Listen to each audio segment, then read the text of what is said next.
or how we're going about practice. Now, that didn't mean it wasn't valuable. It just meant that it was important for me to have an experience where I got to question the nature of what we were doing. In a sense, you could say you went from, quote unquote, this is my language, practice to performance in deciding to leave monastic life and enter all the challenges of the world. I mean, would you say that's true? Your biggest insight came as part of the inspiration for you to leave, and why did you leave? Is another way of asking. Yeah, thank you. This is another important piece of it, because leaving wasn't a glorified moment of, oh, it must be time for me to bring my knowledge out into the world. I have to use that kind of cloud, like airy fairy voice when I say this, because I'm trying to be dramatic about what it might seem, how it could appear on paper.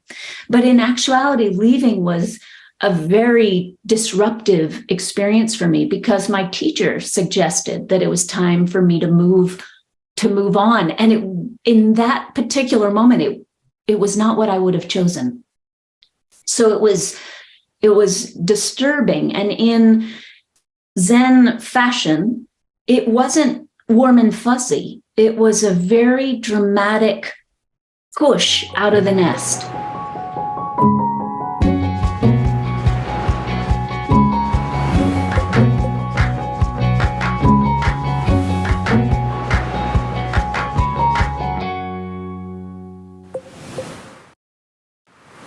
Hello, friends. Hi, Sounds True Oneers. It's great to be able to host Insights at the Edge live with you joining us. It's my pleasure to introduce you to Caverly Morgan. Caverly is a meditation teacher. She's an author. She's a visionary and a nonprofit leader. She's the founder of Peace in Schools, which is a nonprofit which in the United States has created the first 4-credit mindfulness class. It's called Mindful Studies. That's offered to high school students, for teenagers, bringing mindfulness and compassion practices directly into the high school. And we're going to hear more about that. She's also the founder of Presence Collective, which is a community committed to personal and collective transformation. And with Sounds True, Caverly has poured her heart and talent and years of study and practice into a new book. It's called The Heart of Who We Are, Realizing Freedom Together. And it's about the intersection between the depths of our spiritual life and the challenges that we're facing right now in the world, and how we can operate in the most open-hearted and skillful way at that intersection. Caverly, welcome. Tami, I'm so incredibly grateful and honored to be here. Thank you so much.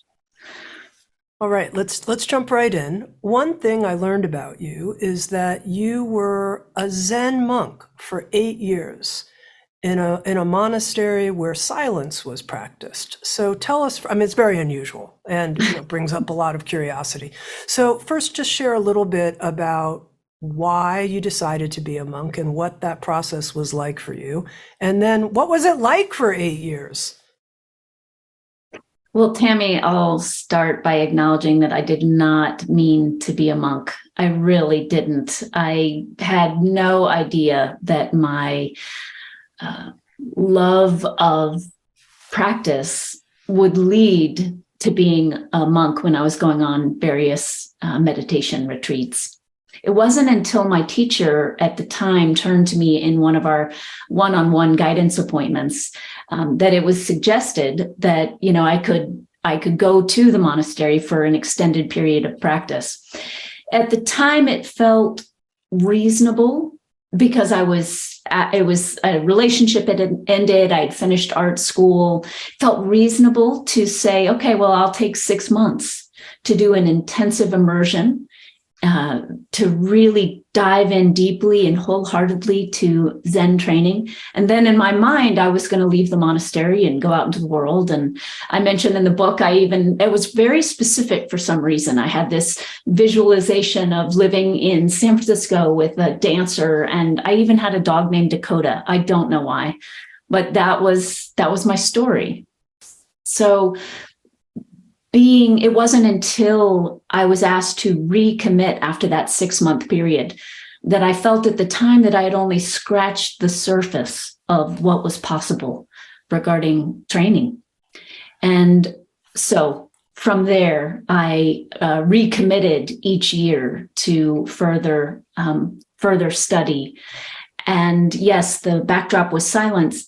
So I became quite accustomed to navigating a training experience in which there were really no distractions from the experience of training. I didn't have my own bank account. I wasn't tracking, paying monthly bills. I didn't own a cell phone, which is at this point seems particularly radical. But I gave myself wholeheartedly to that training. Now, Caverly, if I were to ask you, what was the biggest, and I know this is kind of like, really, come on, Tami, it's a very kind of American question, but I'm going to ask it anyway. The biggest insight, the biggest transformational experience, if you will, that you had when you were practicing for that 8-year period, what would you say? Just humor me. No, Tami, it's a neat question. No one's ever asked me that question. And it's interesting to me just to be present to what arose when you asked it, which was what arose immediately was the day that I had an experience in which I asked myself, the very thing that I've been longing for is my own being. What are we doing here? So ironically enough, I think the most important insight, again, I've never voiced this before in this way, but it was so important, this moment where I realized we can practice and train forever and ever. And if that's just something you enjoy doing, great, wonderful, do it. But it wasn't the training that created an experience that was there prior to me deciding to be a monk. Prior meaning it's so fundamental, our very being. So it was an important insight to actually question, what are we doing here? Like, what is going on with how we're going about practice? Now, that didn't mean it wasn't valuable. It just meant that it was important for me to have an experience where I got to question the nature of what we were doing. Mm-hmm. That's so interesting. And in a sense, you could say you went from, quote unquote, this is my language, practice to performance in deciding to leave monastic life and enter all the challenges of the world. I mean, would you say that's true? Your biggest insight came as part of the inspiration for you to leave? And why did you leave? Is another way of asking. Yeah, thank you. This is another important piece of it, because leaving wasn't a glorified moment of, oh, it must be time for me to bring my knowledge out into the world. I have to use that kind of cloud, like airy fairy voice when I say this, because I'm trying to be dramatic about what it might seem, how it could appear on paper. But in actuality, leaving was a very disruptive experience for me, because my teacher suggested that it was time for me to move on. And in that particular moment, it was not what I would have chosen. So it was disturbing. And in Zen fashion, it wasn't warm and fuzzy. It was a very dramatic push out of the nest. And I And I spent quite a bit of time. I left the monastery and I went to, you might recall my dear friend Paulus Berenson is in the book. He wrote the book Finding One's Way with Clay. He's passed now, but he was an artist in North Carolina. And I sort of fled to his home and lived in his attic for a period of time while I maintained a monastic schedule and started to get my feet on the ground of the relative world. What was I going to be? How was I going to be moving forward? Was a question that was not just a esoteric spiritual question. It was very practical. What am I going to do now? Okay, so you were kicked out of the nest, and you mentioned here you are, you find yourself in the quote unquote relative world.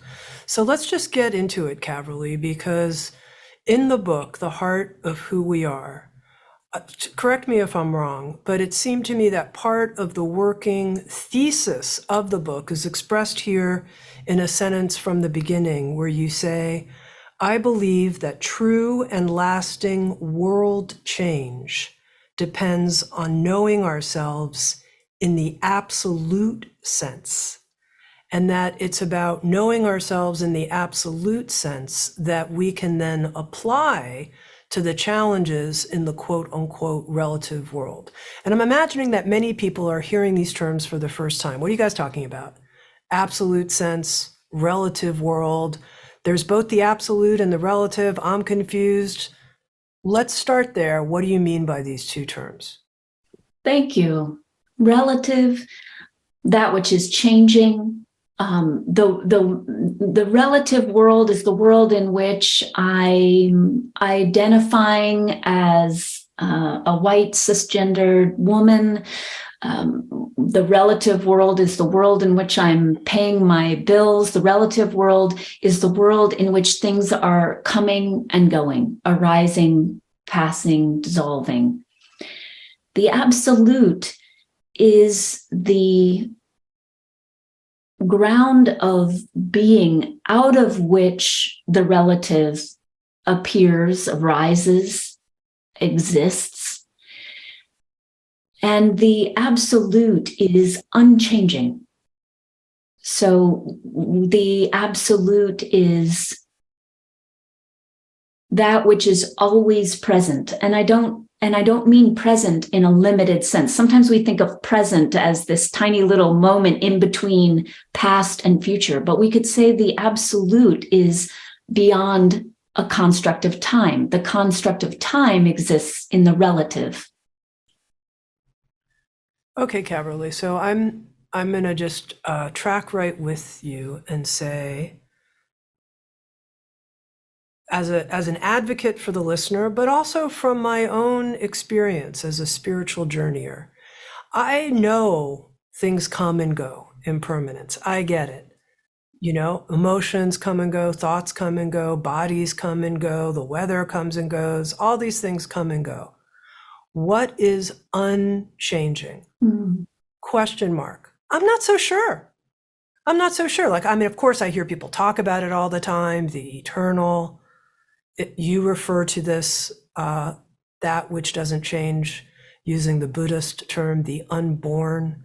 How can you help us right here in this moment know in our own experience that which doesn't change? So we can say, I'm tracking with you, Caverly, I'm right with you. Well, I'm going to borrow an image that I found very useful the first time I heard it from the meditation teacher, Rupert Spira. And it was the image, what he did is he guided a student through a few questions. And so again, I'm going to borrow those questions and invite us in this moment to ask visualize for a moment. I'm going to riff off what Rupert did a little bit. I don't remember going into this much of a guided imagery, but for play, I'd like to do that now. So visualize for a moment yourself when you were 5 years old. How did it feel to be you in the world? And then jump to an experience And if you're listening, track with me, if you will. Now visualize that you're 10, roughly. Just imagine, okay, in this experience, what does it feel like to be me?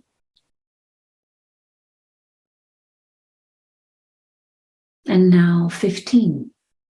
So all the drama of being a 15-year-old is what's coming and going. My likes, my dislikes, my aversion to X, my cravings. But what's it feel like to be me under all of that? And then we'll just do one more. Visualize that you're 20. Don't just see it in your mind's eye, but actually go to an experience of being yourself.